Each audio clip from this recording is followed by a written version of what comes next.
Salam, selamat Waalaikumsalam siang. warahmatullahi wabarakatuh. Baik, mohon maaf Bapak Ibu agak terlambat. Saya baru beres sholat zuhur, agak terlambat juga, jadi baru bisa bergabung dengan Bapak Ibu. Baik Bapak Ibu, untuk pertemuan hari ini kita sudah di pertemuan ke-6, mengingat mata kuliah teori organisasi, itu juga ada 6 pertemuan. Dan di akhir nanti saya akan share untuk UAS-nya ke perwakilan kelas ya, Pak Nandito ya. Ya, Dan Bu. juga Bapak Ibu jangan lupa hari ini presentasi ya, kita menghabiskan 2 presentasi, 2 kelompok ya, 2 kelompok presentasi pada hari ini. Kelompok 5-6 atau kelompok berapa hari ini? Ya, kelompok 56. Oke, baik. Jadi setelah saya menyampaikan materi, nanti dilanjut dengan presentasi dari Bapak Ibu kelompok 5 dan 6. Mudah-mudahan kita bisa maksimalkan waktunya, sehingga tidak terlalu molor ya, sampai mungkin setengah jam cukup ya, setengah jam satu kelompok, setengah jam satu kelompok. Mudah-mudahan tidak molor lagi waktunya. Baik, Bapak Ibu, sebentar saya akan share dulu materi untuk pertemuan hari ini.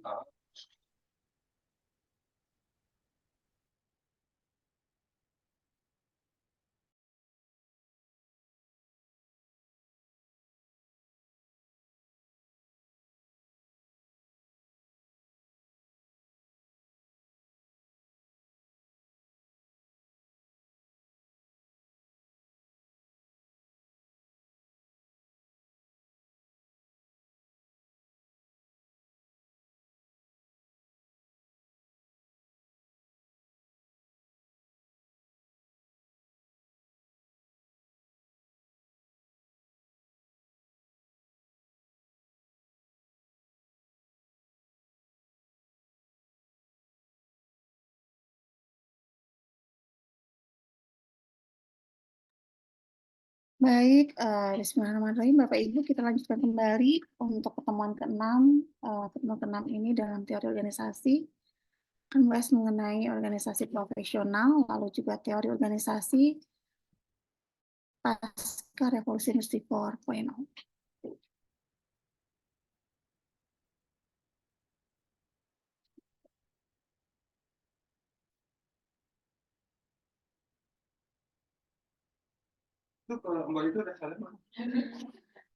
Baik, Bapak Ibu, mungkin Bapak Ibu sudah sangat familiar mengenai apa itu organisasi profesional ya.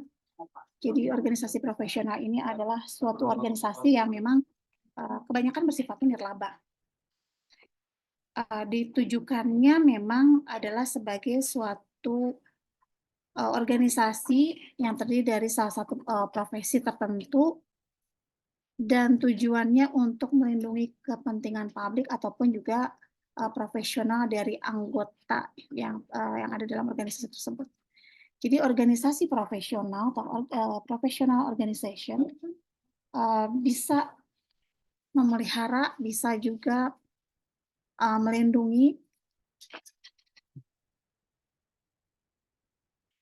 memperagakan gitu ya, suatu standar-standar pelatihan ataupun juga etika pada profesi mereka gitu, salah satu profesi untuk melindungi tentunya kepentingan publik.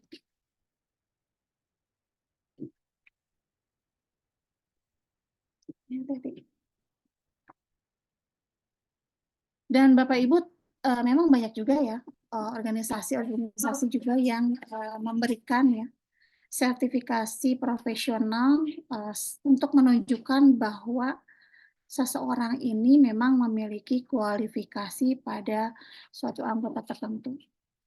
Walaupun memang tidak selalu ya, tidak selalu organisasi profesi ini memang memberikan sertifikasi profesional. Karena memang keanggotaan pada suatu organisasi biasanya identik dengan sertifikasi, terkait dengan adanya sertifikasi. Tapi juga tidak semuanya organisasi profesional juga yang seperti itu Bapak Ibu, dan banyak juga mungkin organisasi-organisasi profesional lain. Nah Bapak Ibu, kalau sedikit dibahas mengenai profesi adalah jenis keahlian dengan keterampilan khusus dalam praktek pelaksanaan ini memang didasarkan pada struktur teoritis yang terukur dari beberapa kajian ilmu pengetahuan. Nah, di sini beberapa pengertian profesi, ada menurut Peter Jarvis, lalu juga ciri-ciri profesi, ya, Bapak Ibu di sini Bapak Ibu bisa melihat. Ciri-ciri profesi adalah memang suatu pekerjaan, saya ambil salah satunya menurut Sanusi ya, suatu pekerjaan dengan fungsi dan signifikasi sosial yang menentukan. Lalu juga sebuah jabatannya menuntut keterampilan ataupun juga memiliki keahlian khusus. Dan juga keterampilan ini ataupun keahlian ini memang menjadi tuntunan dalam jabatan melalui pemecahan masalah dengan landasan teori dan juga metodenya secara ilmiah. Dan pekerjaannya di sini adalah merupakan batang tubuh ilmiah yang jelas, sistematik, eksplisit, dan tidak berdasarkan asumsi. Dan beberapa ciri-ciri yang lain mengenai profesi, ya. Selanjutnya, ciri pekerjaan disebut sebagai profesi adalah yang pertama memiliki body of knowledge. Jadi body knowledge ini adalah memiliki batang tubuh ilmu pengetahuan yang merupakan gabungan dari beberapa dimensi keilmuan yang nantinya akan membentuk suatu paradigma. Kalau sedikit Bapak Ibu bahas mengenai paradigma. Paradigma itu adalah dasar pandangan ya terhadap disiplin ilmu tertentu yang materi apa yang terkait di dalamnya gitu ya, akan membentuk suatu pemahaman ataupun akan membentuk suatu ilmu yang baru. Nah, batang tubuh ilmu pengetahuan itu akan membentuk paradigma gitu ya, yang tergabung dari berbagai disiplin ilmu. Misalnya sebagai contoh untuk kajian ilmu profesi kedokteran, tentunya juga memiliki paradigma ilmu. Selain ilmu medis, tentunya juga mempelajari tentang ilmu sosial kemasyarakatan, ataupun juga politik kebijakan dan sebagainya. Adapun misalnya batang tubuh pada ilmu pengetahuan pada pendidikan formal ya, yang berbentuk misalnya akademi, sekolah tinggi, institut ataupun universitas, ataupun juga jenjang-jenjang diploma hingga di strata-strata 3 gitu ya. Yang kedua adalah memiliki organisasi profesi. Sebuah profesi memiliki organisasi profesi yang tentunya di sini akan mengatur tata kelola kependidikan dan juga keterampilan, dan juga bisa menetapkan kode etik dan juga mengawasi pelaksanaan dari sebuah kode etik. Lalu juga yang ketiga adalah memiliki etik profesi. Jadi kode etik profesi ini adalah sebagai seperangkat aturan yang mengatur tata kelola atau sebagai tata kelola dalam pelaksanaan dari pekerjaan sebuah profesi. Jadi dalam hal ini tentunya ada kewenangan mengadili anggota profesi yang melakukan pelanggaran dalam ketentuan-ketentuan profesi tersebut. Lalu juga memiliki standarisasi seleksi, karena memang tidak semua peminatnya tentunya yang akan lulus dalam profesi ini, karena memang di dalamnya misalnya dilakukan seleksi yang ketat. Jadi untuk menghasilkan lulusan yang sesuai dengan standarisasi keilmuan atau body of knowledge tadi ya Bapak Ibu.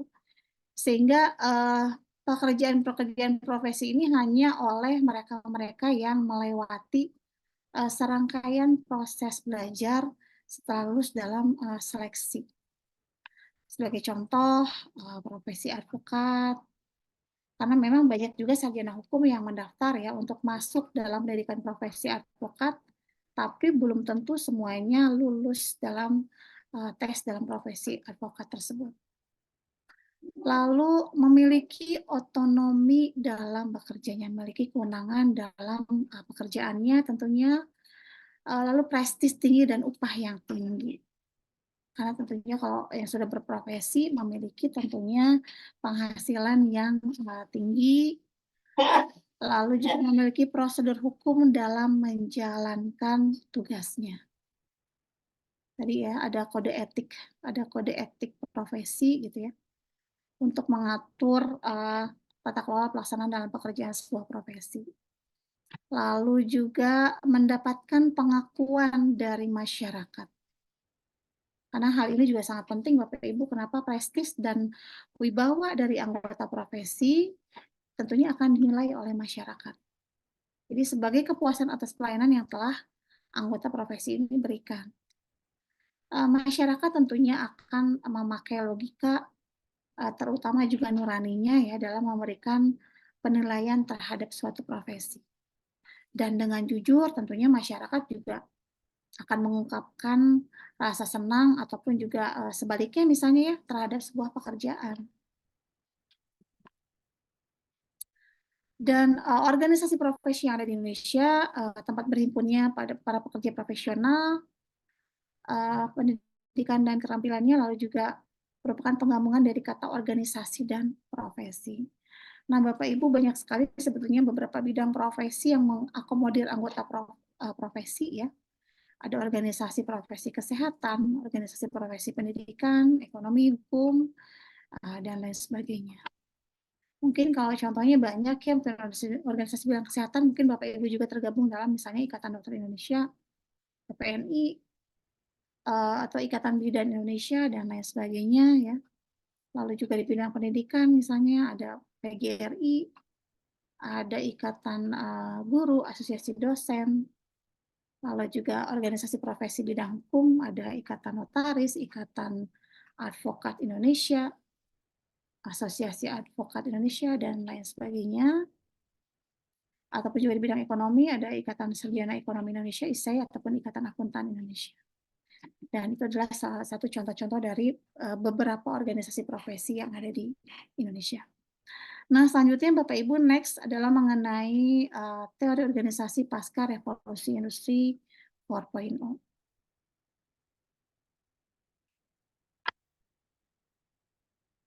Nah, Bapak Ibu, sekarang ini memang di negara kita itu sudah berada pada era di mana diketemukan banyak sekali produk-produk baru, banyak juga logika-logika baru, banyak juga ide-ide yang sama sekali baru, gitu ya, yang selanjutnya tentunya bisa melenyapkan produk-produk yang lama. Jadi pada era yang disebut juga dengan era digital ini, Bapak Ibu, banyak penggunaan mesin-mesin pabrik ya yang terintegrasi melalui sistem internet atau cyber system, di mana melakukan pemanfaatan adanya rekayasa kecerdasan atau biasa disebut juga dengan kecerdasan buatan artificial intelligence. Mungkin Bapak Ibu juga sudah sangat familiar ya. Jadi AI ini sudah luar biasa implementasinya dalam kehidupan sehari-hari kita. Banyak sekali yang sudah diimplementasikan ya.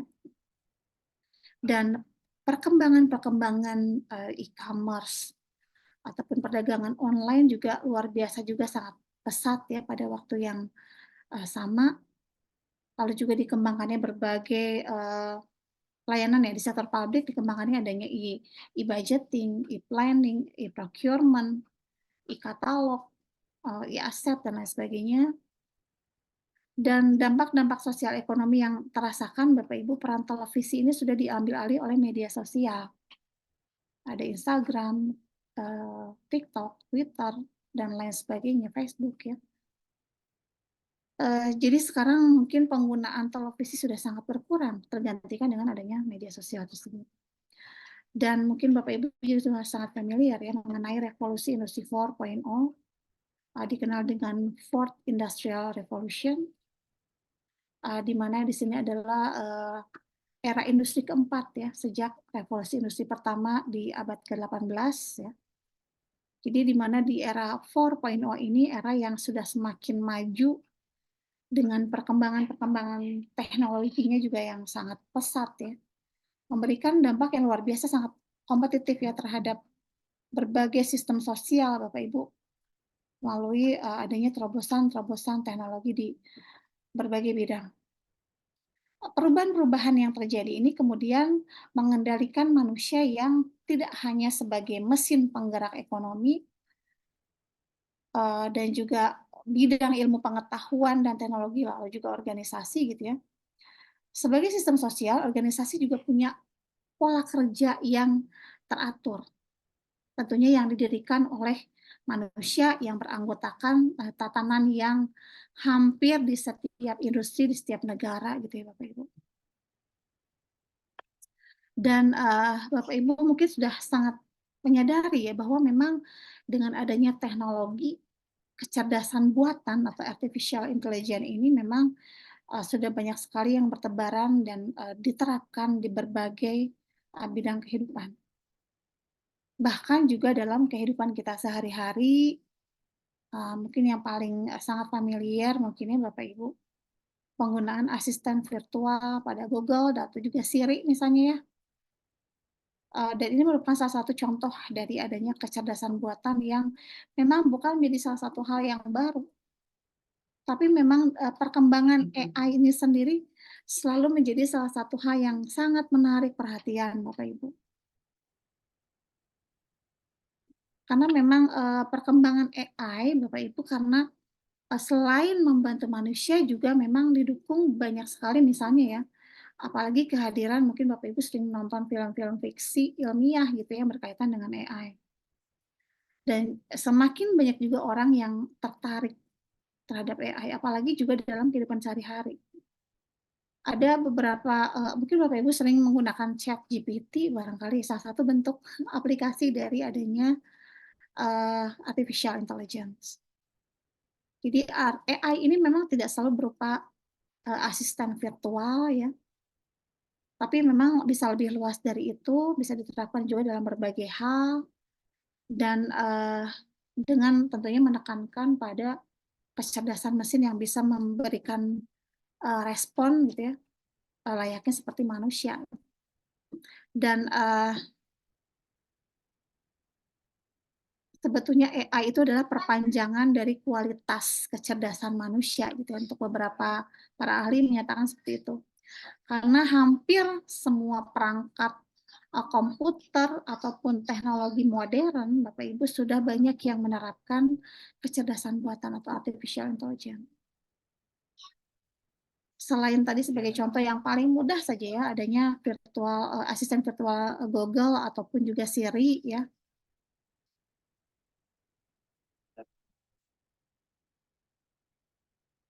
Jadi dalam hal ini memang kecerdasan buatan ini adalah aktivitas penyediaan mesin seperti komputer ya dengan menggunakan kemampuan untuk menampilkan perilaku-perilaku yang dianggap sama cerdasnya dengan jika kemampuan ini bisa ditampilkan oleh manusia.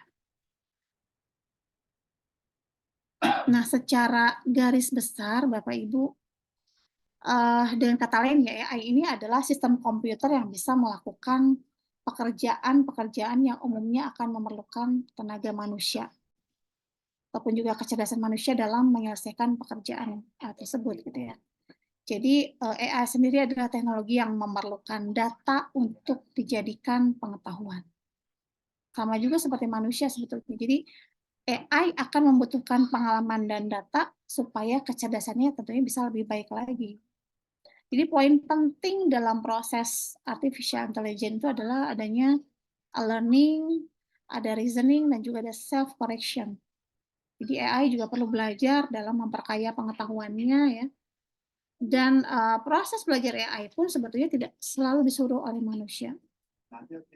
Tapi memang AI ini akan belajar dengan sendirinya berdasarkan pengalaman AI ini saat digunakan oleh manusia. Dia akan mencatat setiap pencarian-pencarian yang sudah kita lakukan dan di-report lalu dibuat dari satu data dan itu menjadi satu pengetahuan bagi AI. Jadi hal yang cukup menarik dalam AI sendiri ya, artificial intelligence ini memang bisa melakukan self correction, atau mengoreksi diri. Nah, di sini secara garis besarnya bisa melakukan dari 4 faktor di sini ya. Acting humanly, sistem yang bisa bertindak ya layaknya seperti manusia. Lalu juga thinking humanly, sistem yang memang bisa berpikirnya seperti halnya juga manusia. Think rationally, sistem yang bisa berpikir secara rasional. Lalu juga act rationally, jadi sistem yang bisa bertindak secara rasional. Contohnya juga banyak ya, tadi saya sudah sampaikan, ada ChatGPT, ada asisten virtual ya, Google, lalu juga ada Deepface pada Facebook. Jadi dalam device pada Facebook ini mungkin Bapak Ibu pernah sering mencoba ya fungsinya untuk bisa mengenali wajah orang yang ada pada postingan foto. Jadi kita tidak perlu lagi menandai seseorang yang ada pada foto secara manual karena memang AI inilah yang akan melakukannya.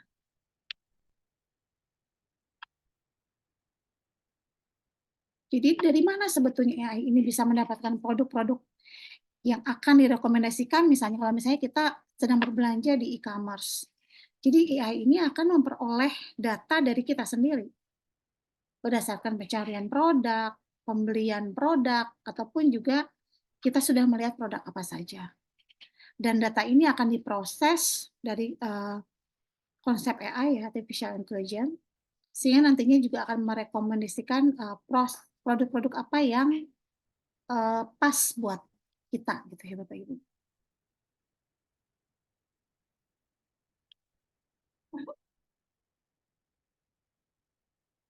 Contohnya,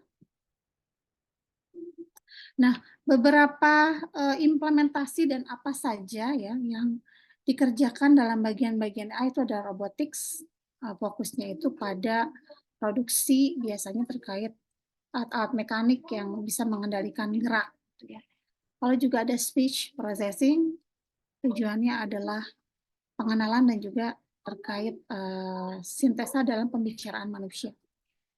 Lalu juga ada machine learning. Machine learning ini adalah pembuatan program-program terkait bermain atau permainan gitu ya. Lalu juga neural network atau parallel distribute.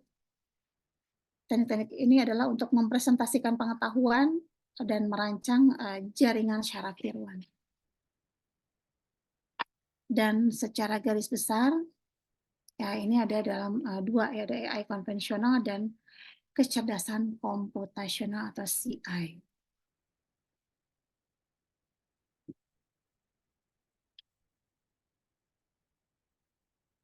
Dan Bapak Ibu, metode-metode kecerdasan komputasional ya, di sini ada jaringan saraf. Jaringan saraf ini adalah sistem yang memiliki kemampuan dalam pengenalan pola yang sangat kuat gitu ya. Lalu juga ada sistem fuzzy system. Teknik untuk bisa mempertimbangkan ya di bawah ketidakpastian ya, yang sudah secara luas ya digunakan dalam industri modern maupun juga dalam sistem kendali produk konsumen.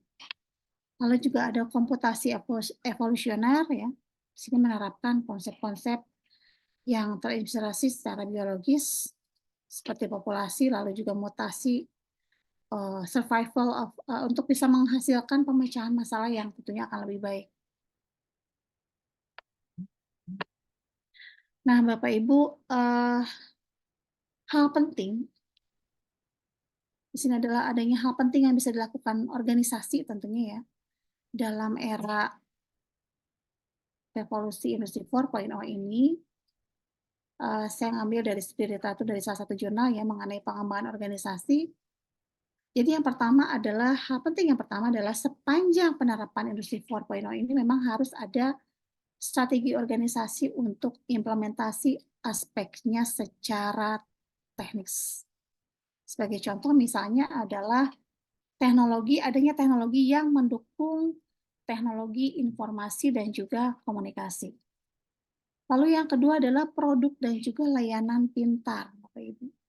Jadi produk dan layanan ini memang komponen yang penting untuk keberhasilan suatu organisasi di revolusi industri 4.0 ini. Konsep layanan pintar ini Bapak Ibu di bawah industri 4.0 memang memfasilitasi produk-produk dan juga layanan-layanan yang otomatis, layanan-layanan yang fleksibel, layanan yang juga efisien. Lalu yang ketiga, tingkat digitalisasi organisasi. Karena memang tingkat digitalisasi ini, aset organisasi itu bisa disebut sebagai persentase aset yang dilengkapi dengan sensor. Jadi dalam hal ini digitalisasi ini memang harus dirancang dengan jelas. Untuk misalnya Internet of Things, atau Bapak Ibu pernah dengar istilah cyber physical system gitu ya. Jadi sejauh mana organisasi itu bisa menggunakan data dari suatu sensor yang terintegrasi untuk transparansi dan juga dalam operasi dan juga tujuan perencanaan. Lalu yang keempat adalah kemampuan SDM dalam beradaptasi. Jadi sebagian besar pekerjaan ya secara tradisional itu dilakukan oleh para pekerja yang sekarang akan dilakukan oleh CPS atau otomatisasi, adanya otomatisasi ya. Karena dalam hal ini memang memaksa para karyawan, para pekerja untuk bisa mendapatkan tentunya keterampilan yang baru.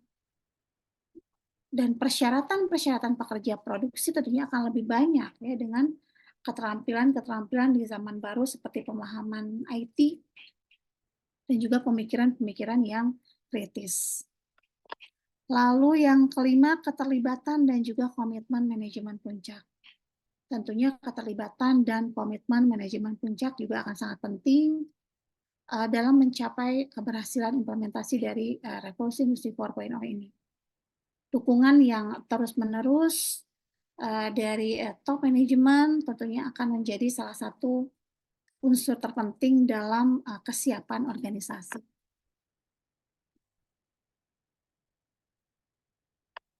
Nah, Bapak Ibu, selanjutnya adalah pentingnya MSDM dalam suatu organisasi.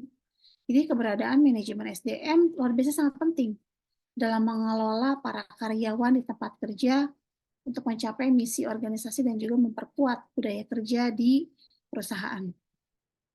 Ketika SDM-nya dikelola secara efektif, manajer SDM itu bisa lebih mudah dalam merekrut profesional baru yang memiliki keterampilan yang diperlukan perusahaan.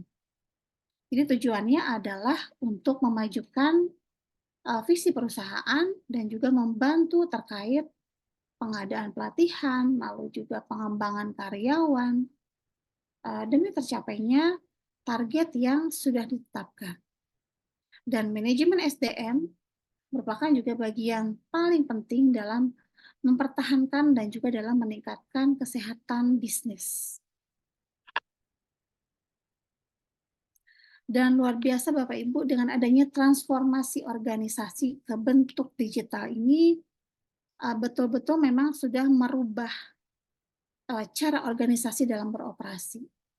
Semua fungsi-fungsi organisasi ini mengalami perubahan yang luar biasa besar.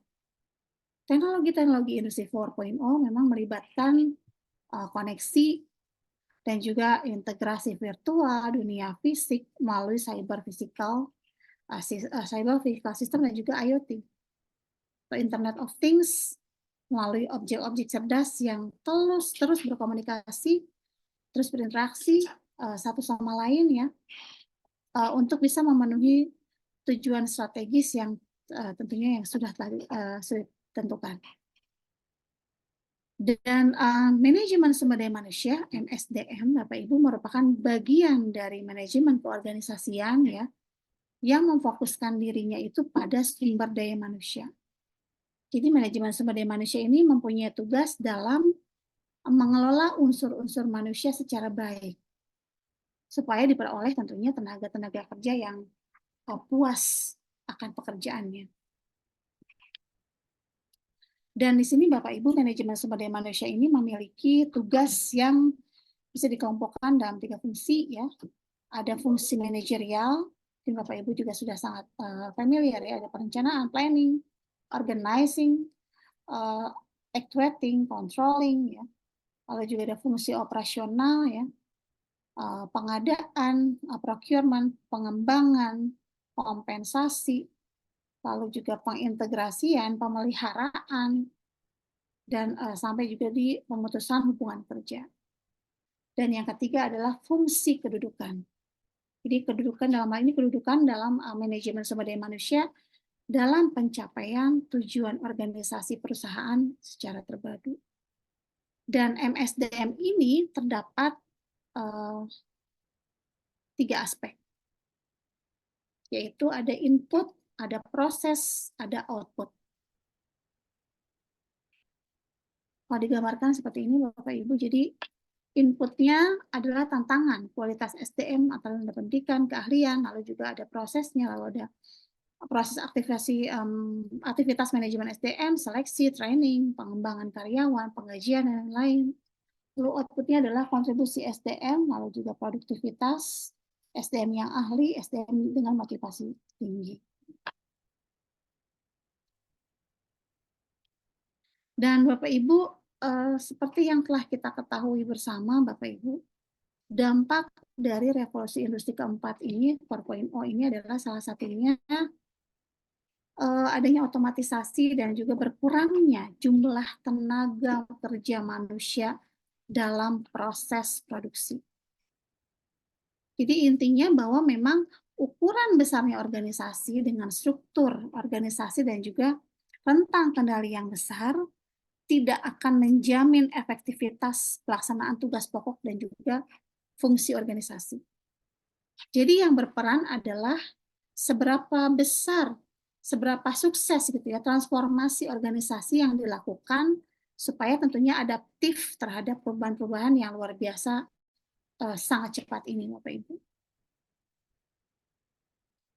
Dan sumber daya manusia salah satu faktor kunci dalam reformasi ekonomi yaitu bagaimana menciptakan sumber daya manusia yang berkualitas dan tentunya memiliki keterampilan serta berdaya saing tinggi dalam persaingan global. Dan Bapak Ibu, hal penting ya menyangkut kondisi sumber daya manusia Indonesia gitu ya. Yang pertama adalah adanya ketimpangan antara jumlah kesempatan kerja dan angkatan kerja. Lalu juga adanya tingkat pendidikan angkatan kerja yang ada itu masih relatif rendah. Jadi tingkat pendidikan ini belum menjangkau di seluruh wilayah yang di Indonesia. Masih banyak juga SDM-SDM yang belum memiliki pendidikan yang cukup ya, pendidikan yang baik gitu ya. Lalu juga lesunya dunia usaha akibat adanya krisis ekonomi. Apalagi diakibatkan dengan adanya kondisi COVID-19 kemarin ya, tahun 2019-2020 yang luar biasa, dia berdampak dalam perekonomian negara kita. Bapak Ibu, dunia saat ini memang berada pada di era disrupsi. Sebuah era yang memang perubahannya juga sangat cepat dan tentunya tidak bisa dihindari. Dan perubahan-perubahan yang sangat cepat ini juga adalah akibat dari berkembangnya ilmu pengetahuan dan juga teknologi informasi. Era disrupsi biasa disebut juga dengan 4.0 ini Bapak Ibu, ketika di negara kita masih ramai ya berbicara mengenai revolusi industri 4.0, sedangkan negara-negara maju lainnya seperti contohnya ya, sebagai contoh negara Jepang sudah memasuki dalam pembahasan sudah ya mereka sudah berada pada revolusi industri society 5.0. Kenapa? Karena mereka sudah mengimplementasikan dalam betul-betul dalam kehidupan sehari-hari dengan adanya digitalisasi ini. Dan bahkan di negara-negara maju, negara-negara Jepang sudah mempersiapkan sumber daya manusianya ya untuk menghadapi revolusi industri ke tahap-tahap selanjutnya. Dan kenapa ya negara Indonesia itu relatif sangat sekali ketinggalan dibandingkan negara-negara maju dalam menghadapi perubahan era ini, Bapak Ibu. Karena memang kemampuan negara kita ya dalam menyiapkan sumber daya manusia yang berkualitas itu memang masih belum optimal, Bapak Ibu. Salah satu contoh yang terasakan adalah adanya situasi pandemi COVID kemarin yang memberikan dampak yang signifikan luar biasa ya secara luas terjadi di berbagai sektor bidang ekonomi, lalu juga sosial, budaya hingga sektor ketenagakerjaan. Dampak krisis yang terjadi ya dialami di sektor ketenagakerjaan sebagai salah satu contohnya ya bisa terlihat jelas Bapak Ibu dari penurunannya rasio penduduk bekerja terhadap jumlah penduduk usia kerja. Jadi tingkat pengangguran terbuka saja hampir 9 juta ya menurut data dari BPS, saya pernah lihat ya.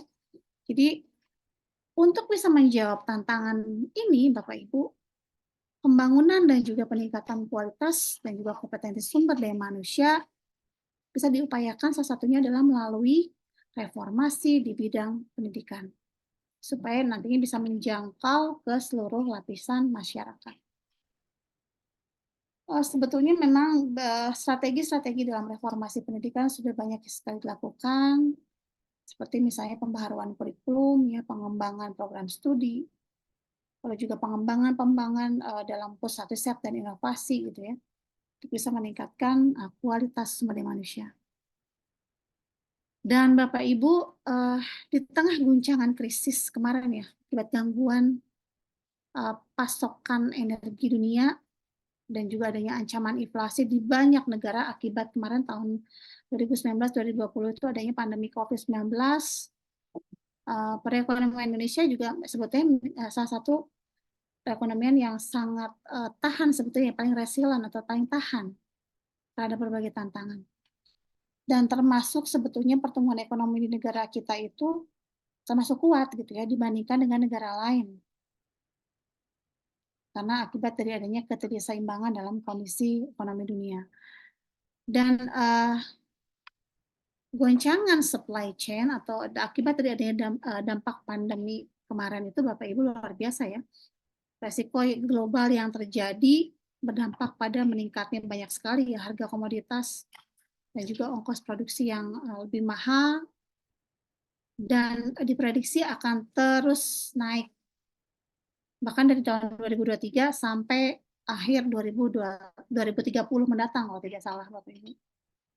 Jadi untuk memastikan organisasi terus tumbuh dan bisa melewati berbagai tantangan dan juga mengoptimalkan peluang-peluang yang ada, salah satu faktor penentunya adalah tentunya sumber daya manusia yang ada di dalamnya. Jadi kondisi dan juga kualitas sumber daya manusia di organisasi tergantung dari bagaimana, salah satunya ya, tergantung juga dari adalah selain tadi ya di sektor pendidikan adalah bagaimana pemimpin itu membentuk sumber daya manusianya, sehingga nantinya siap dalam menghadapi berbagai tantangan ataupun peluang di masa depan. Dengan cara mungkin salah satunya bisa dengan membuat strategi-strategi menyiapkan sumber daya manusia yang andal ya di organisasi untuk bisa menghadapi berbagai macam tantangan. Dan Bapak Ibu, penggunaan teknologi digital atau use of digital teknologi di sini luar biasa banyak sekali dampaknya ya. Di bidang pendidikan, di bidang komunikasi, di bidang pendidikan mungkin adanya sistem informasi yang berbasis akademik ya memudahkan kita dalam mengakses untuk mahasiswa ya dalam mengakses berbagai informasi mengenai pendidikan ya di setiap kampus rata-rata sudah memiliki sistem informasi yang berbasis IT ya. Lalu juga ada di bidang komunikasi, di bidang advertising, periklanan, lalu transportasi, pengarsipan, media, ataupun juga di bidang pertelevisian. Dan luar biasa ya, pemanfaatan teknologi ini memberikan dampak yang luar biasa. Dengan adanya komunikasi, di bidang komunikasi saja sebagai yang paling dirasakan oleh Bapak Ibu ya. Contoh yang paling mudah gitu ya, untuk bisa mengetahui besarnya luar biasa manfaat teknologi digital. Berkat adanya teknologi digital, tidak lagi ada jarak yang bisa memisahkan manusia karena komunikasi bisa dilakukan di mana saja ya dan juga kapan saja dengan menggunakan layanan telepon dan internet. Komunikasi bisa dilakukan dengan sangat cepat, bahkan tidak hanya sebatas bertukar suara, tapi juga bertatap muka langsung dengan adanya layanan video. Lalu juga di bidang advertising, media, pertelevisian, lalu juga advertising ya, maraknya juga penggunaan media sosial ya, media online, media sosial yang menyuguhkan informasi-informasi terkini dengan waktu yang luar biasa sangat singkat. Dari sumber-sumber berita yang tentunya jauh yang merupakan bukti dari dengan adanya manfaat teknologi digital ini. Dalam bidang pertelevisian juga Bapak Ibu tidak hanya sebatas dalam penyebaran informasi ya, tapi juga dalam penyempurnaan gitu ya, penyempurnaan kualitas gambar dan suara yang dihadirkan kepada pemirsanya. Sehingga tentunya informasi-informasi yang diberikan oleh televisi bisa lebih real dan lebih menyenangkan saat ditonton ya.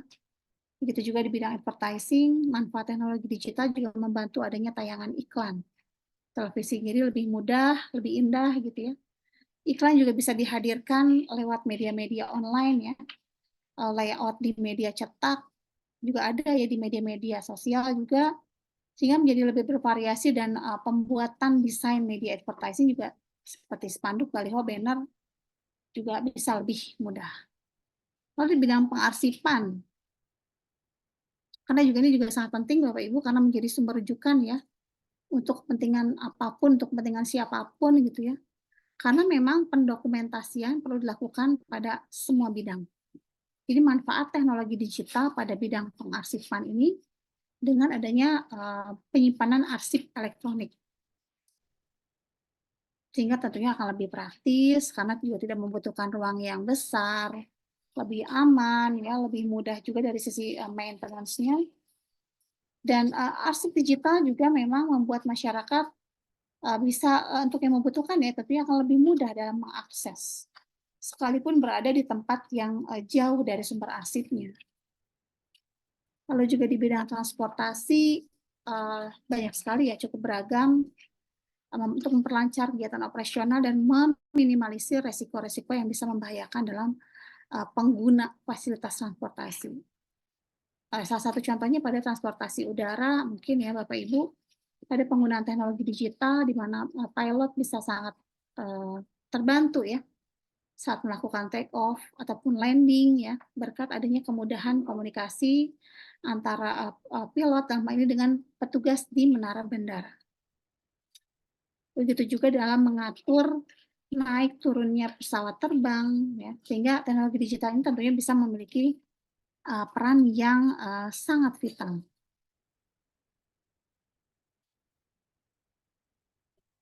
Baik, ini diskusi nanti saja Bapak Ibu di akhir.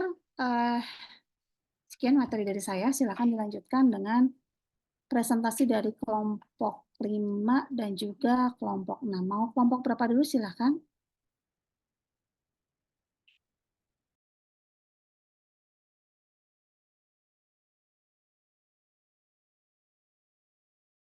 Izin tanya Bu Yani. Iya Pak. Mohon maaf sebelumnya. Kalau kami izin penelitian, terus Ibu jadi pembimbing kami, boleh mboten Bu untuk publish artikel? Publish artikel boleh Pak, silakan.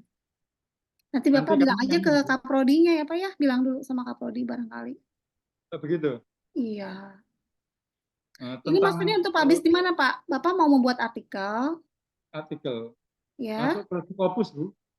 Oh, Scopus, baik-baik. Rencananya tentang HMWS Bu dan organizational performance. Oke, baik-baik. Baik, Yang silakan Pak. Kalau memang ada yang mau ditanyakan, silakan. Bisa. mediasinya supervisor support terhadap apa itu nurse quality. Oke. Jadi nanti kita pakai mungkin ujinya pakai SEM BLS Bu.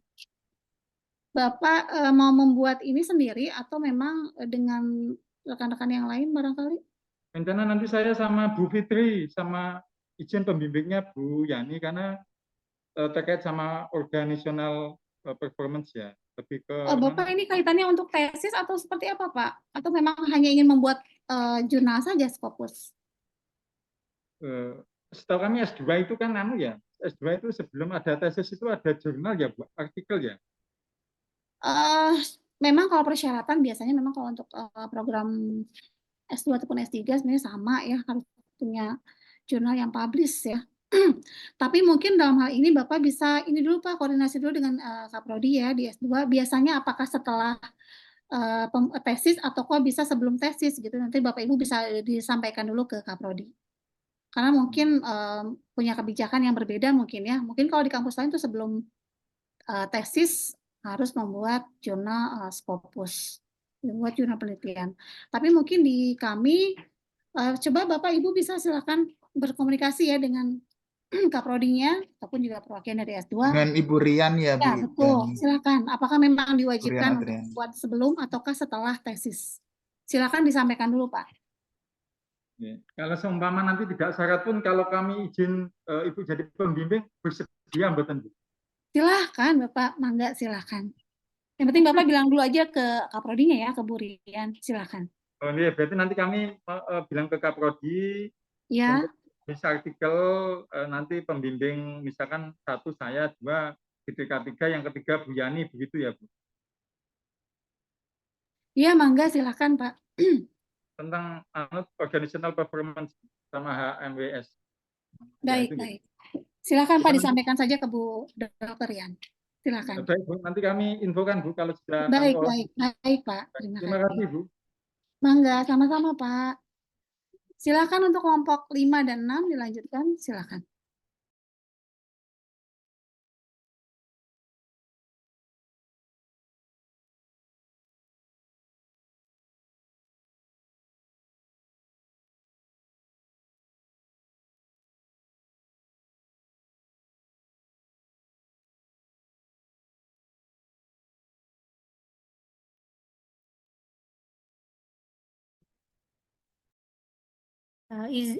Halo, ya. Izin Ibu untuk share screen presentasi kelompok 5. Silakan Bu. Mangga, silakan.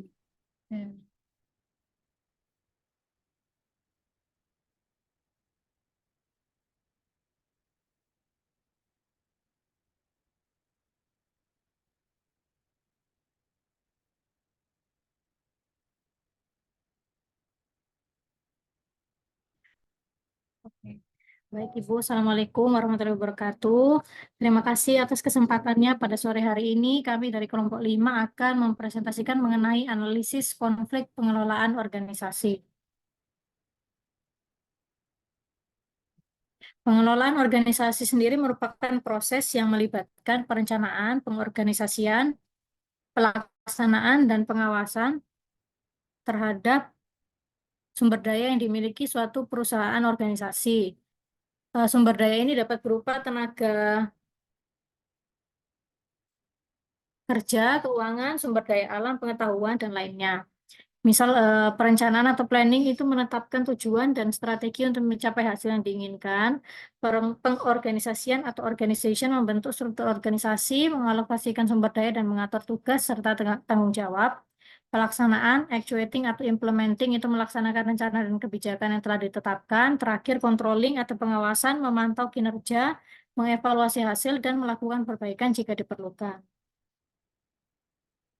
Biasanya permasalahan yang sering timbul mengenai pengelolaan organisasi ini kasus yang kebetulan kami amati dan dapatkan saat internship di wilayah 3T itu mengenai keterbatasan sumber daya dan mengenai kepemimpinan dan manajemen SDM. Yang pertama tentang keterbatasan sumber daya, yaitu terbatasnya fasilitas fisik dan pendukung merupakan kendala utama di fasilitas pelayanan tingkat pertama wilayah 3T atau tertinggal, terdepan, dan terluar.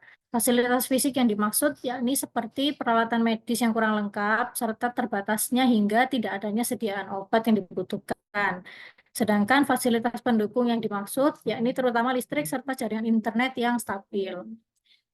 Dampaknya adalah yang pertama, kurang lengkapnya peralatan medis dasar di puskesmas wilayah 3T dapat membatasi kemampuan para tenaga kesehatan untuk memberikan perawatan yang optimal. Kemudian timbul resiko ketidaktepatan terapi. Contohnya yang pernah kami dapatkan itu tidak adanya infus pump menimbulkan resiko overload cairan pada pasien bayi dan anak yang menderita DBD. Kemudian ketidaktersediaan beberapa sediaan obat yang sering digunakan membuat terapi menjadi tidak maksimal hingga beresiko. Contohnya yang kami dapatkan yaitu tidak adanya sediaan diazepam rektal mengakibatkan lambatnya penanganan pada pasien anak dengan kejang. Karena kami harus pasang IV line dulu untuk memasukkan diazepam IV. Kemudian stigma negatif masyarakat yang mengatakan pengobatan di puskesmas kurang manjur atau biasanya juga dibilang percuma sehingga cenderung enggan berobat ke puskesmas. Kemudian yang terakhir, keterlambatan pelayanan poli saat jaringan internet bermasalah dapat menurunkan tingkat kepuasan pasien terhadap pelayanan kesehatan di puskesmas. Selanjutnya akan dilanjutkan oleh Dr. Deo. Silakan Dr. Deo.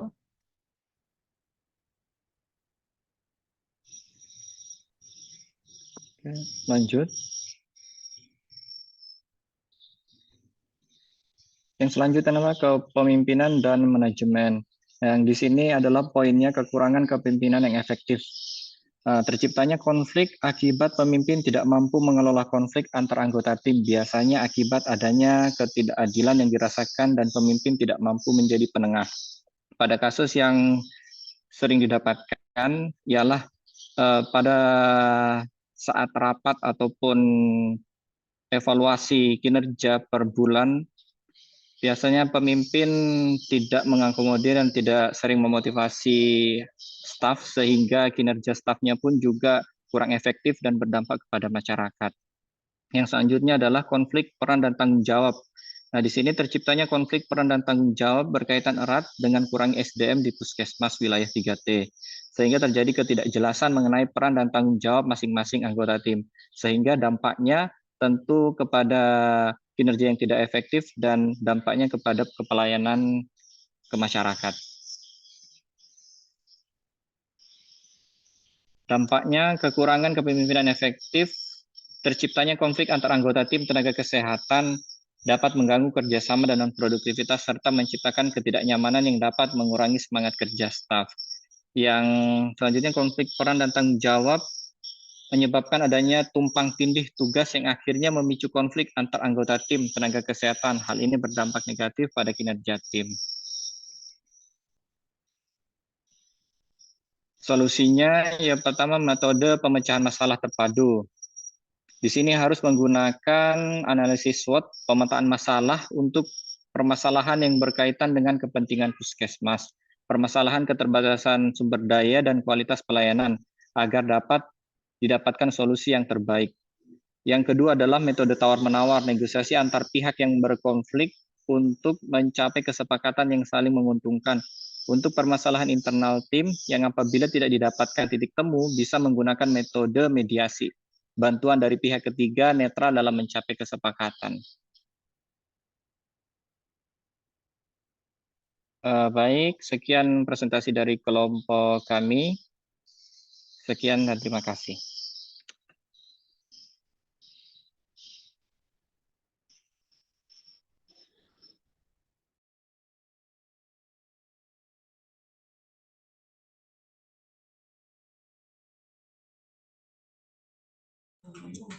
Terima kasih Dr. Dio, Dr. Puspita.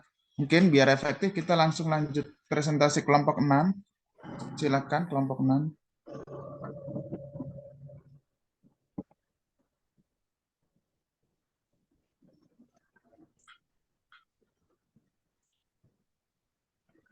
Untuk kelompok 6.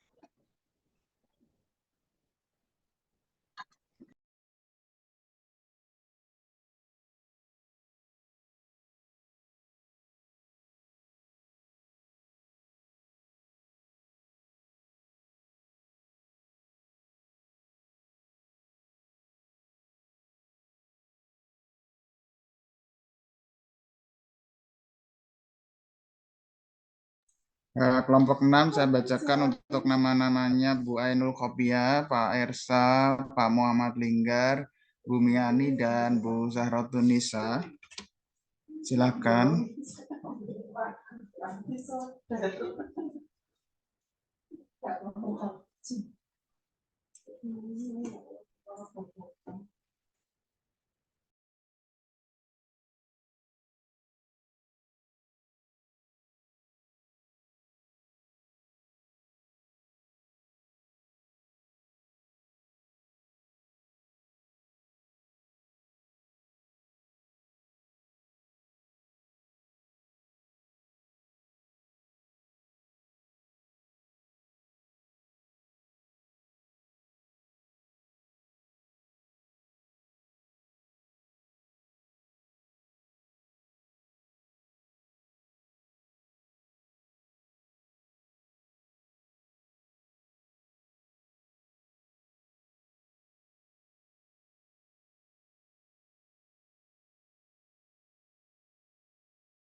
Mungkin sambil nunggu kelompok 6 kita buka tanya jawab dulu. Monggo silakan kalau teman-teman ada yang mau tanya untuk materi kuliah atau yang dipresentasikan kelompok 5.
Pak Rizal silakan Pak, kalau ada yang mau ditanyakan, didiskusikan.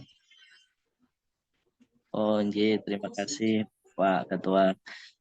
Selamat siang atau menjelang sore, Bu Yani dan teman-teman. Izin bertanya, diskusi yang tadi disampaikan oleh Bu Yani mengenai organisasi profesional. Eh, Biasanya kan memang tadi disebutnya memang eh, orang profesional atau organisasi itu biasanya untuk peningkatan atau pengembangan secara profesional. Kalau tadi disebutkan kan ada profesi-profesi dari dokter, kemudian dari perawat, ada ID, PPNI, kemudian kalau yang misal guru ada PGRI. Yang mau kami tanyakan, eh, bagaimana cara peningkatan pengembangan seorang profesional. Mungkin itu. Terima kasih. Assalamualaikum warahmatullahi wabarakatuh. Waalaikumsalam warahmatullahi wabarakatuh. Terima kasih Pak Rizal.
Baik teman-teman, ini sepertinya Ibu Yani sedang izin sholat asar dulu. Monggo kalau teman-teman juga mau sholat asar juga.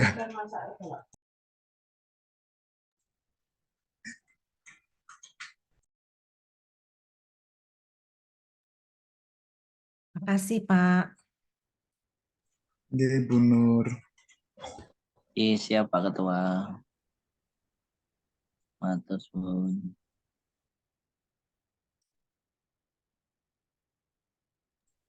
Bu Dewi ada yang mau ditanyakan, Bu?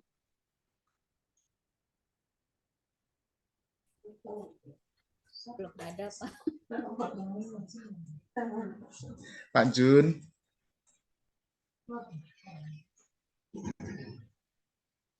Ya, siap Ketua.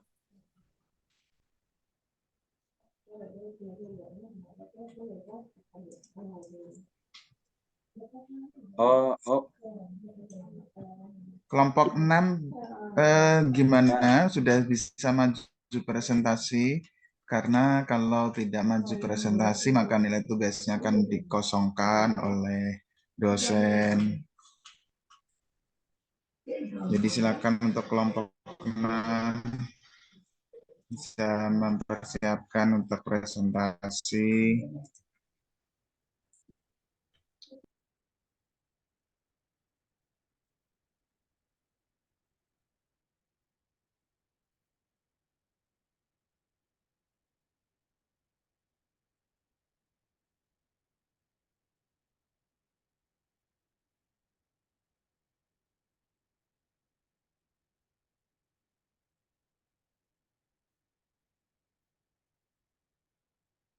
Pak Anandito, Ya, gimana Bu Nur? besok berarti kuliah kita dimajukan di hari Kamis besok ya? Yang untuk hari Iya, Jumat. Oh iya. kan Jam, Jumat udah mulai libur Lebaran, Bu. oh iya. Jadi besok kayaknya UTS sama UAS sama presentasi dua kelompok tuh. Ya Allah. Itu requestnya Pak Nanda soalnya. Ih, Pak Nanda ini memang kok. Dan dalam waktu 1 jam begini. Dalam waktu 1 jam gue harus kelar. Seneng banget loh Katanya dia biar cepat ujian. selesai. tapi itu gila sih kalau UTS UAS-nya jadi satu itu. Dia online gitu atau take home tugas. Dia jangan-jangan Pak, dia jangan tanya gitu, satu-satu Pak. kita ya. Enggak, nanti gini Pak, berharap aja nanti diserahkan ketua kelas untuk membuat tugas UTS UAS-nya gitu aja. Iya. Jangan-jangan besok berubah lagi nanti. Wah, Oh berarti gitu Pak Pak. Nandita udah tahu dong Ya soalnya. apanya Bu? Belum lah. Bocorin, Pak, bocorin. Belum. Sepertinya sudah ini di WA sama Pak Agus. Kok kayaknya sudah ya Bu ya? Mencurigakan. Gitu.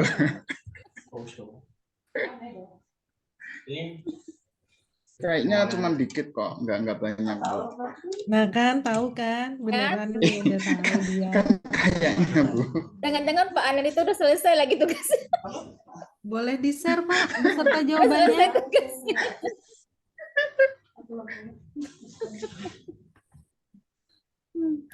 Belum. Saya belum selesai, belum ngerjakan. Cuma mengerjakan. Barangkali soalnya bisa di-share Pak. Oke, siap Bu. Tapi nanti saya nunggu connect ke VPN dulu Bu. Soal beserta jawabannya.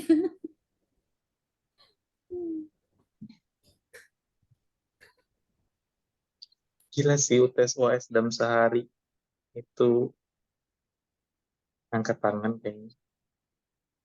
Pantes Pak Nanda tadi saya lihat nyari jawabannya di layar.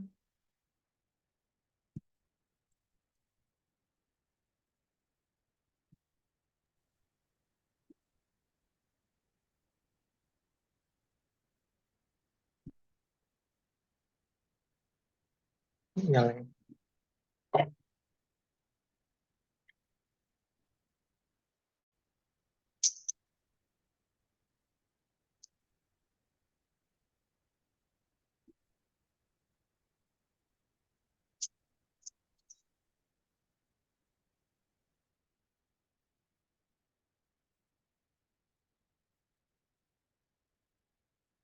Pak, kelompok 6 berarti nggak diskusi atau gimana ini?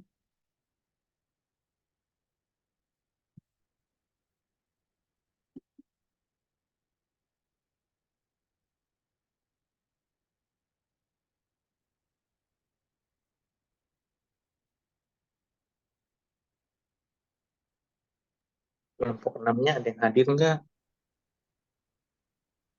Siapa tadi Pak namanya? Kelompok ini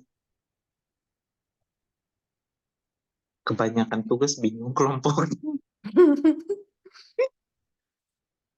Dokter Wida kayaknya tahu ini, hafal dia. Bu Ainul. Bu Ainul sama siapa tuh? Pak Ersa. Ini suami istri kan ya? Iya, Suami istri apa bukan sih? kayaknya Terus ya. Pak Linggar, Bu Miani, Bu Zarotunisa Rizky. Nggak ada Mana ya? semua. Biasanya Pak Linggar tuh ada loh. Nggak ada ya. Udah sampai bawah. Kayaknya nggak ada. Pak Nandito, Bu Miani, kok sekarang nggak pernah hadir kuliah, kemana ya? Waduh, mana saya tahu Bu. Coba tanya Bu Dewi. Kan adik kelasnya Bu Dewi itu. Enggak, ya, siapa tahu izin gitu ke Pak Ketua. Oh, gimana mau izin ya? Orang saya ini WA-nya. Jadi nggak bisa Bu. Mungkin ke Pak Nanda tuh. Kan mau dijadiin menantu Pak Nanda. Sembarang aja. Dokter Dewi, Iya. jangan ketawa, jawab Dokter Dewi. Info terbaru kan gitu Pak Nanda. Mau dijadiin menantunya Bu Miani kan. Oh, Pak Nanda ini belum nikah ya? Tanya sama saya, apa yang IT itu loh. Pak Iwan. Yang Iya, tanya ke Bu Yani. Tadi katanya mau nanya. Bu Yani, apakah sudah bisa dimulai lagi? Belum ada. Kayaknya.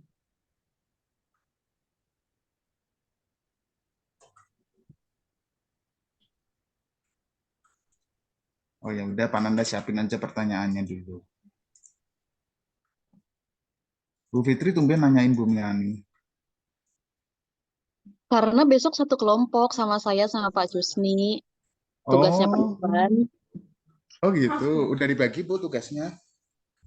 Iya, sudah dibagi. Makanya kok nggak pernah dibagi. lihat beliau.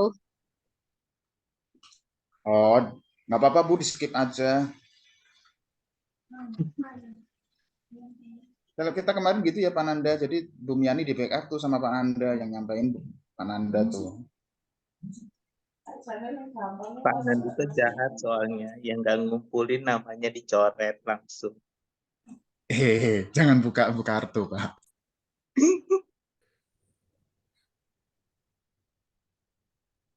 Dokter Dewi nggak usah ketawa gitu terus. Sadis emang. Pada curhat nih. Tapi hikmahnya kalau yang sering satu kelompok sama Oh Pak iya, Nandito Pak Nandito. jadi close friend. Pak Nandito. Iya Bu. Kenapa Pak Nandito nggak transparan aja di sini? Transparan Sehingga apa? yang sekelompok tahu. Loh, transparan apa? Oh, dia memang cuti atau gimana? Karena memang ada sekelompok juga dengan beliau nih kami.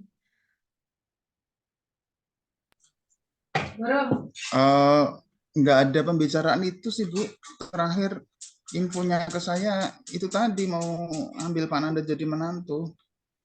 Terus habis itu nggak kontak-kontak lagi. Jadi mestinya Pak Nanda yang tahu tuh kan calon mertuanya. Sembarang Pak Nandito, puasa-puasa dosa tahu. Saya berkata jujur Pak, fakta kan. Coba tanya Putri, siapa tahu. Tanya apa? Aku nggak tahu apa-apa. Tapi Dokter kayaknya Nanda. pura-pura Iya, saya Kuncinya, benar nggak tahu. Jadi beliaunya itu kuncinya, cuti atau apa belum kun, tahu. Mungkin malah tanya ini kali Pak ya. Apa di ARS-nya kali ya? ya supaya kalau misalnya lagi nggak aktif, supaya kelompoknya dibaginya sesuai Mm-mm. ada. Dikurangi itu ya, kasihan kan kalau yang dapat kelompok dengan beliau, ya kan? Mm-mm. ya itu Mm-mm. tadi aja Bu Fitri, di ini aja, kalau nggak ngumpulin di skip Di-skip aja, aja. coret nama. Iya, harus tegas Jadi gitu Bu. dibagi sesuai dengan yang apa tugasnya sesuai dengan mereka yang ada aja gitu. Tapi yang besok tuh kayaknya formalitas deh Bu, kayaknya waktunya nggak bakalan cukup Bu. Jadi nggak usah terlalu apa ya, Yang Pak Agus, rinci-rinci. Pak Agus. Iya, Atau yang iya, mana? iya Bu. Masuk Ya dia mana sudah. lagi? Masa Nggak langsung mungkin Cuk. 2 sih, Pak? Lah, tinggal pertemuan terakhir itu besok. Dengan beliau kita berapa kali pertemuan? Kok sebentar banget ya? Sudah Bu Yani sudah hadir. Kita lanjut. Pak Rizal silakan Pak. Baik, Bapak Ibu ada pertanyaan dari Bapak Ibu yang lain untuk kelompok 5? Pak Nanda silakan Pak.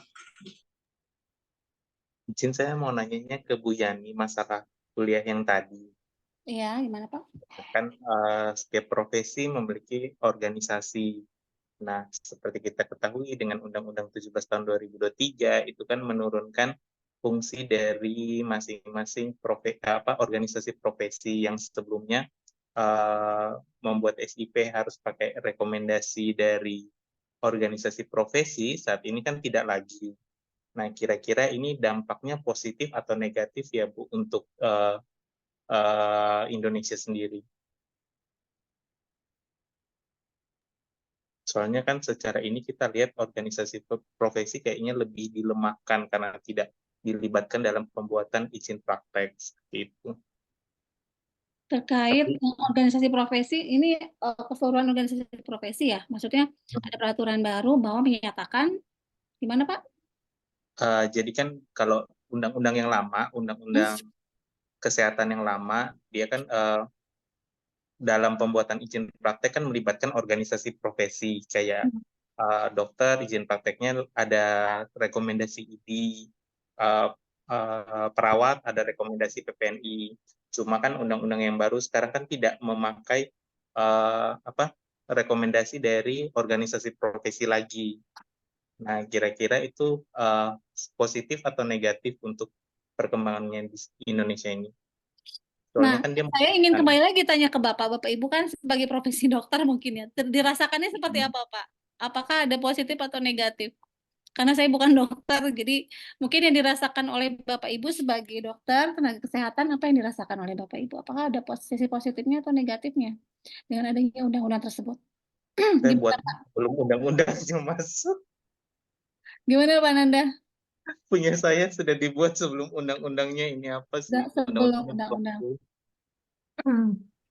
Saya rasa yang namanya organisasi profesi seharusnya memang dilibatkan ya Bapak Ibu, karena memang mungkin yang lebih tahu kondisi apa namanya ke depannya untuk kemajuan organisasinya, saya rasa juga harus dilibatkan dalam hal ini gitu. Tetapi mungkin adanya peraturan ini merubah segalanya. Tapi gimana yang dirasakan oleh Bapak Ibu sendiri untuk profesi Bapak Ibu, apakah terasa atau tidak? Dengan adanya peraturan baru ini, apakah memang dirasakan yang perubahan yang signifikan gitu dengan tidak dilibatkannya dalam hal ini, gimana dirasakan oleh Bapak Ibu? Saya ingin bertanya balik ke Bapak Ibu. Gimana Bapak Ibu dokter atau Bapak Ibu yang memang dengan profesi perawat, silakan. Barangkali ada yang bisa menyampaikan, mungkin memberikan pendapatnya, silakan. Karena tadi tidak ada pertanyaan ya, untuk kelompok 5 ada pertanyaan, tidak ada yang bertanya ya?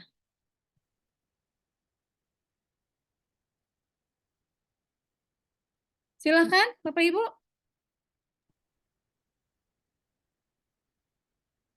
Kelompok 6, mohon Bapak Ibu yang sudah menyampaikan presentasi dari kelompok 1 sampai kelompok 5, silakan untuk mengirimkan PowerPoint-nya ya ke email saya. Saya akan cek kelompok 1 sampai kelompok 5. Jadi kelompok yang tidak presentasi, tentunya saya akan tidak memberikan penilaian untuk penilaian tugasnya. Jadi penilaian itu ada nilai tugas, UTS, dan UAS. Jadi penilaian tugasnya kosong.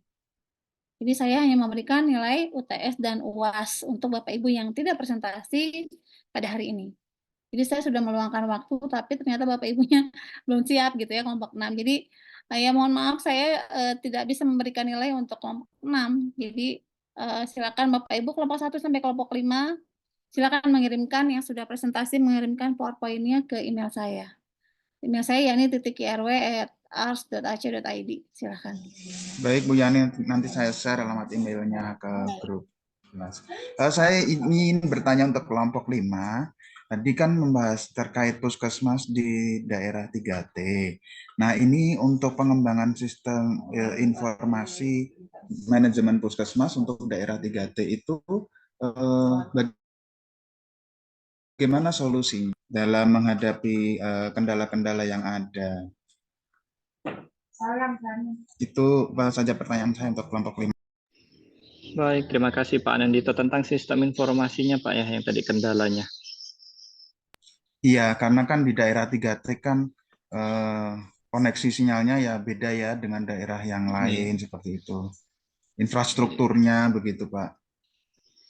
Iya, baik Pak, ini saya memberikan apa yang kami rasakan yang di puskesmas yang berada di wilayah 3T. Nah, ada peraturan yang terbaru yang mengenai harus terintegrasi ke dalam Satu Sehat, yaitu harus menggunakan rekam medik elektronik salah satunya. Nah, kendala terbesar dari puskesmas yang berada di 3T yaitu pertama, dari kondisi listrik dan internet yang kurang stabil. Nah, kita sudah berkoordinasi dengan dinas kesehatan terkait mengenai ini, dan dinas terkait pun juga belum menemukan jalan keluar untuk masalah ini. Dan yang kedua itu masalah tentang infrastrukturnya. Kami dipaksa untuk menggunakan rekam medik elektronik kemarin bulan 3, harus menggunakan terakhir sampai puskesmas sudah mendapatkan surat cinta dari Kemenkes karena tidak menggunakan rekam medik elektronik. Nah, kami dipaksa menggunakan, tapi kami tidak difasilitasi, yaitu tidak diberikan laptop atau apa, tidak diberikan solusi yang bagaimana. Jadi, akhirnya kami mencari vendor sendiri, kanan kiri, dan itu dipaksa ya menggunakan fasilitas yang ada, yaitu kami disuruh menggunakan, kalau ada laptop ya laptop sendiri, kalau ada menggunakan HP ya HP sendiri. Jadi kayak solusinya pun dari kami itu masih belum ada Pak sebenarnya untuk masalah ini, dan kami ya harus secara penyelesaian masalah yang seperti Bu Yani jelaskan kemarin harus secara struktural dulu, yaitu kami harus koordinasi dengan Dinkes, ya itu Pak. Jadi ya belum ada, kami pun juga bingung masalah ini tuh solusinya bagaimana, karena koordinasi pun juga terhambat. Gitu Pak. Iya.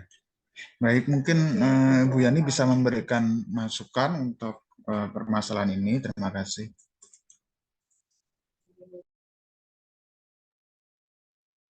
Baik, sebelum saya menyampaikan, barangkali Bapak Ibu ada yang mau disampaikan lagi terkait materi hari ini, terkait organisasi profesi. Barangkali ada yang mau disampaikan, Bapak Ibu silakan. Silakan Ibu Dr. Dewi, enggak silakan. Izin, terima kasih Ibu Yani. Izin mengomentari yang disampaikan Pak Nanda. Mungkin pertanyaan Pak Nanda kemarin persis sama dengan UAS kita dengan Ibu Wiwin ya, Pak Nanda, Dr. Nanda. Yaitu menanyakan pendapat kita tentang Undang-Undang Nomor 17 Tahun 2023. Kalau jawaban saya, izin ya teman-teman, izin ya Bu Yani kalau pendapat saya. Kalau saya, ya, kalau untuk STR berlaku seumur hidup dan tidak memerlukan rekomendasi, itu saya setuju tentang STR seumur hidup.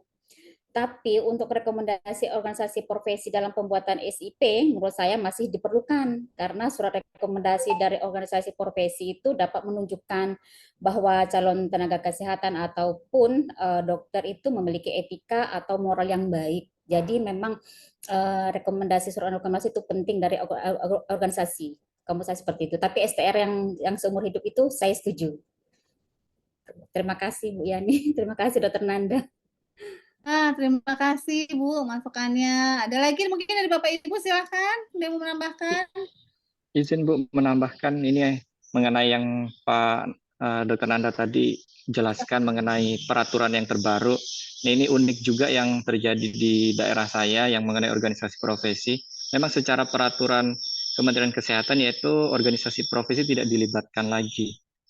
Nah, kalau secara pribadi dari saya yang di daerah sini, organisasi profesi ada dan tidak ada sebenarnya tidak berdampak pada saya secara langsung. Karena pun selama di sini saya tidak merasakan dampaknya seperti peningkatan kualitas ataupun apa. Jadi hanya rata-rata mengumpulkan uang iuran tok. Selebihnya itu tidak ada koordinasi, tidak ada yang lain.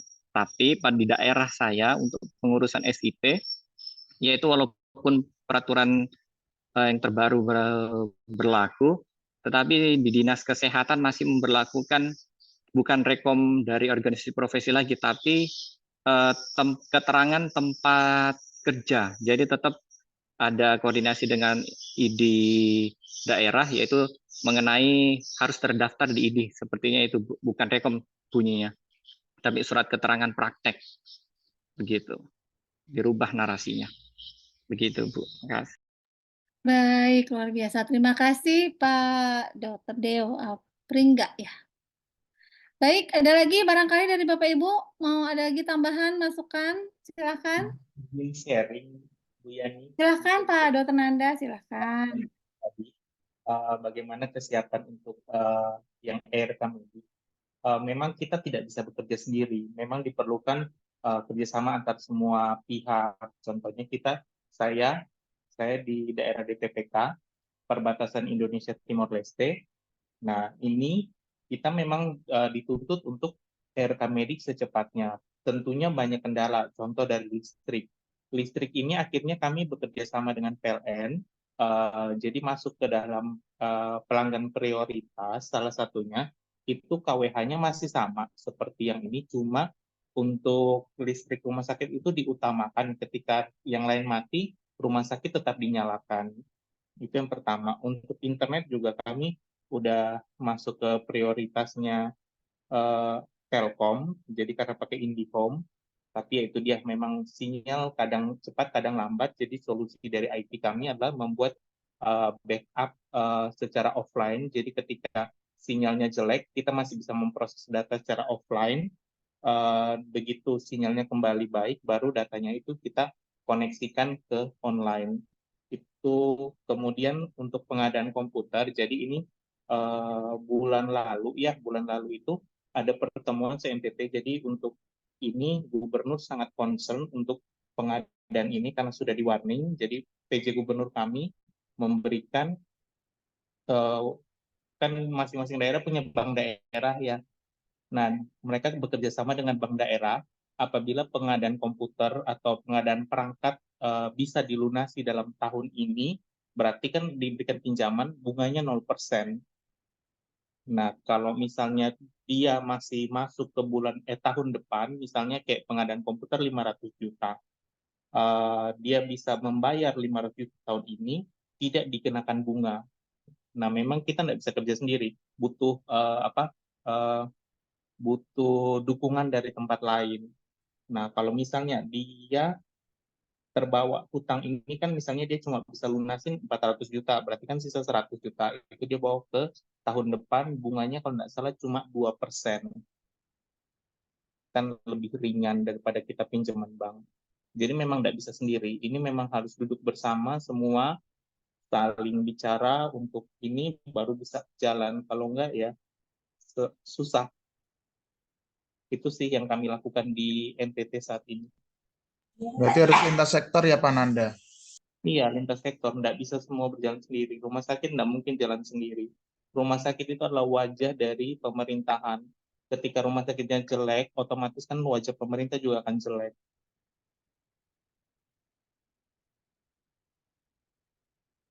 Maaf Pak Dokter Nanda, dinas di puskesmas di rumah sakit Pak Dok, Rumah sakit umum penyangga perbatasan Betun. yang perbatasan.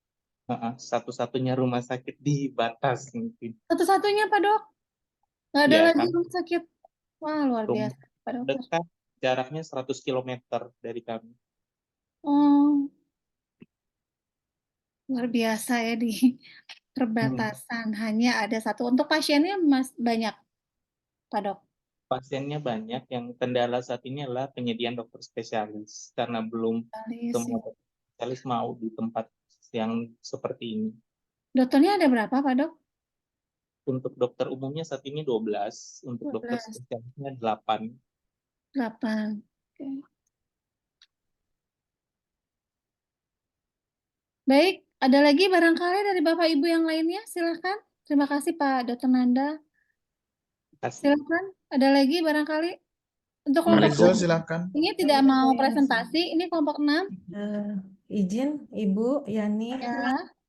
ini saya ingin ingin bertanya untuk yang kelompok 5, tim penyaji. Ya, silahkan Bu Dok. Tadi dijelaskan dampak dari penata laksanaan pengobatan di puskesmas itu ada diinformasikan, disajikan bahwa pandangan dari masyarakat itu kalau berobat ke puskesmas itu serasanya udahlah nggak usah aja kita berobat ke puskesmas langsung ke rumah sakit. Padahal sebenarnya untuk sistem layanan terutama layanan BPJS itu adalah kita harus berobat dulu ke FKTP yaitu puskesmas baru ke FKTL. Nah, bagaimana paradigma dari tim puskesmas itu mengubah pandangan masyarakat itu untuk bisa beramai-ramai lagi berobat ke puskesmas. Karena di tempat saya pun seperti itu. Jadi masyarakat itu senangnya langsung berobatnya ke rumah sakit atau ke klinik swasta daripada ke puskesmas sendiri. Terima kasih. Assalamualaikum warahmatullahi wabarakatuh. Waalaikumsalam warahmatullahi wabarakatuh. Oke, baik. Terima kasih Dr. Fitri atas pertanyaannya. Mungkin masalah dari setiap puskesmas mungkin hampir sama, yang seperti itu. Mungkin yang paling sering dilakukan adalah tidak bosan-bosannya kita melakukan lintas sektor, yaitu kita dari wilayah kerjanya masing-masing, itu dari perangkat desanya, selalu dikomunikasikan, didiskusikan tentang bagaimana mindset yang terbangun di masyarakat. Sedikit-sedikit demi sedikit kita edukasi pada saat lintas sektor, dan yang tidak kalah penting pun juga pelayanan yang kita berikan pun juga, walaupun kita terkendala dengan segala macam tapi ya kita harus melayani dengan sepenuh hati. Dan yang paling penting di seorang dokter adalah edukasinya, bukan pengobatannya juga, tapi edukasi yang 80% itu kalau kita pelayanannya baik, tidak muka, tidak asem, terus kita sopan atau apapun, kita memberikan masukan, edukasi kepada masyarakat itu masuk. Contohnya kalau ada masyarakat yang berobat, mungkin dia mindsetnya masih seperti itu, ya kita berikan sedikit demi sedikit edukasi atau apa dengan sopan, ya nanti dengan berjalannya waktu, anggapan masyarakat melihat dokternya itu galak ataupun apa dan lain sebagainya sudah terperbaiki, insya Allah dari masyarakatnya pun nanti akan menyebar secara sendirinya, testimoninya dari satu ke satu. Kebetulan di wilayah tempat saya, wilayah kerja puskesmas yang saya tempati dan puskesmas yang lain, rata-rata dari puskesmas yang wilayah kerjanya berbeda, rata-rata datang ke puskesmas tempat yang saya bekerja, yaitu dengan alasannya di sana kurang pelayanan ataupun apa, tapi kalau di tempat yang kami bekerja, itu dibilang pelayanannya oke, dari perawatnya, bidan, dan dokternya pun memberikan yang 100%, sehingga kita memberikan edukasi pun juga masuk. Jadi yang sebenarnya edukasi dan pelayanannya kita yang harus benar-benar bagus edukasinya. Karena ya kuncinya kita sebagai dokter di preventifnya. Preventifnya itu terus kita mengedukasi yang memang kita sebagai dokter fungsinya juga edukasi yang jangan sampai pernah bosan. Itu pengalaman dari saya sih, Dok. Terima kasih. Baik, Dokter Deo, makasih jawabannya. Saya ingin tanya balik, yang paling sering dikeluhkan itu adalah jam layanan, Dok. Mungkin diperbaikin untuk jam komitmen dalam melakukan jam layanan untuk pasien. Kadang-kadang pasien itu ngeluhnya puskesmasnya udah tutup, sehingga alasannya makanya langsung larinya ke FKTL seperti itu. Seringnya seperti itu, Dok, ngeluhnya. Mungkin apakah SDM di puskesmas sendiri yang terbatas sehingga harus dokter itu sendiri yang harus melaksanakan berbagai macam program-program yang dari puskesmas tersebut, ataukah memang tidak komit terhadap layanan waktu layanan yang diberikan kepada masyarakat. Itu aja sih, Dok. Makasih. Oke, baik Bu Dr. Fitri atas tanggapannya. Saya juga kemarin tidak lupa dari penjelasannya Bu Yani, yaitu tentang sumber-sumber konflik. Nah, sumber-sumber konflik itu salah satunya adalah komunikasi dan struktur. Nah, di sini struktur juga yang tidak kalah penting. Pemahaman struktur dan tupoksi masing-masing itu yang harus dipahami. Dan yang tidak kalah penting, SDM mungkin terhambat, tapi yang paling penting dari SDM semua itu kepala. Ibaratnya kalau kita badan, otaknya kita bermasalah, tangan dan kakinya pun ikut bermasalah, yaitu di kepala pemimpin tertingginya. Maksudnya kalau di puskesmas ya, kepala puskesmasnya yang harus diperbaiki. Dia harus memiliki pengambilan keputusan yang tepat. Jadi di sini yang harus bermain penting ya dari pimpinannya. Dan kalau kekurangan sumber daya kayak pelayanannya, di tempat kami malah kelebihan pelayanan, Ibu. Kalau di tempatnya kami kan secara loket tutup jam 12. Nah, jam tutup jam 2 itu adalah memang secara jam pulang jam 2, tapi kami dituntut sampai walaupun tutup loket, ada masyarakat datang, tetap kami memberikan pelayanan.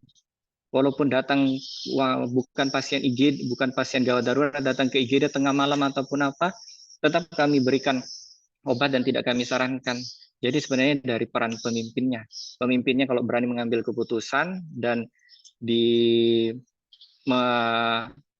diberikan kepada staf-stafnya pun juga ya insya Allah dari stafnya pun mengikuti, dan tidak kalah penting kedisiplinan, pembangunan kedisiplinan. Contohnya dari pimpinan pun juga harus ketat. Umpamanya yang tidak datang tepat waktu pun apa, pertama teguran secara lisan, yang kedua tulisan. Jadi benar-benar di situ yang harus ditingkatkan, karena kalau kedisiplinan staf tidak terjaga dengan baik, pelayanan akibatnya ke pelayanan pasti. Inputnya, prosesnya pun bermasalah, outputnya pun bermasalah. Jadi inputnya dari pimpinannya juga oke, dari prosesnya pun juga dalam pembuatan kebijakan, umpamanya penilaian staf per minggu atau per bulan. Terus itu pun juga nanti kedisiplinan dari staf pun juga meningkat, pelayanan ke masyarakat pun juga meningkat. Sebenarnya itu yang harus dilakukan. Terima kasih. Baik, Dokter Deo, makasih atas jawabannya, cukup memuaskan.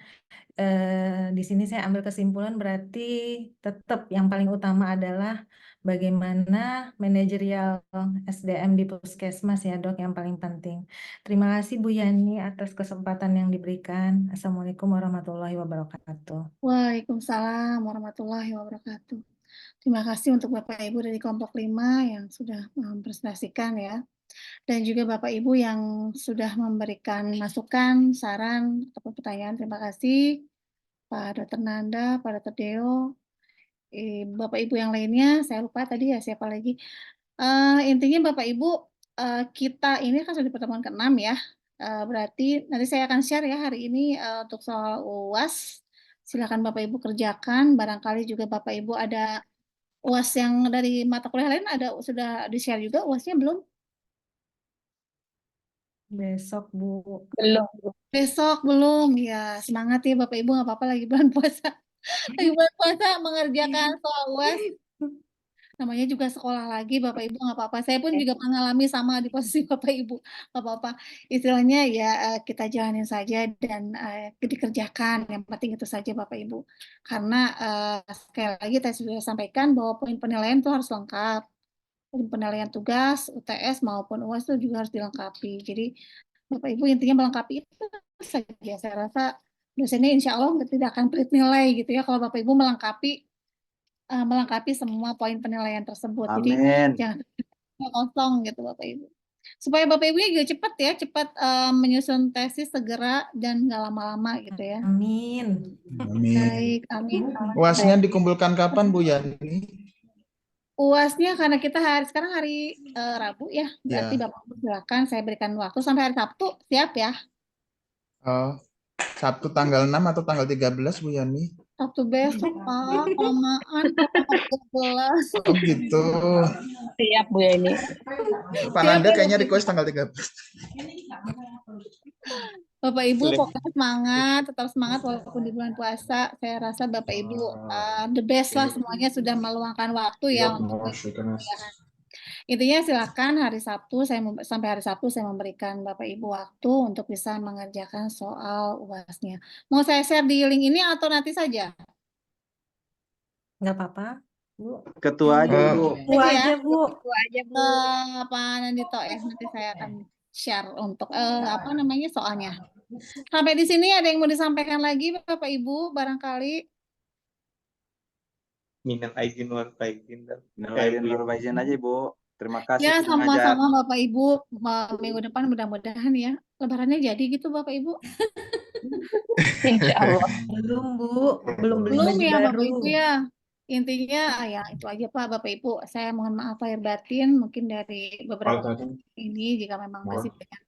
Ada mungkin ya yang menyinggung Bapak Ibu, mohon maaf sekali, mohon maaf dari sikap atau cara saya bicara barangkali ada yang tersinggung dan lain sebagainya, mohon maaf. Dan mudah-mudahan Bapak Ibu segera bisa menyelesaikan semua perkuliahannya dengan baik. Amin. Tidak ada lagi hambatan gitu ya. Baik, kalau begitu Bapak Ibu saya tutup saja ya perkuliahan hari ini. Nanti saya akan share materi dan juga soal UASnya ke Pak Nandito. Baik, Ya, terima kasih Bu. Bapak Ibu. Terima kasih. Minal aidin wal faizin Bu. Terima kasih ya Bapak Ibu. Terima kasih. Assalamualaikum warahmatullahi wabarakatuh. Waalaikumsalam warahmatullahi wabarakatuh. Terima kasih, Bu. Mohon Terima kasih izin. teman-teman. Iya. Iya, makasih.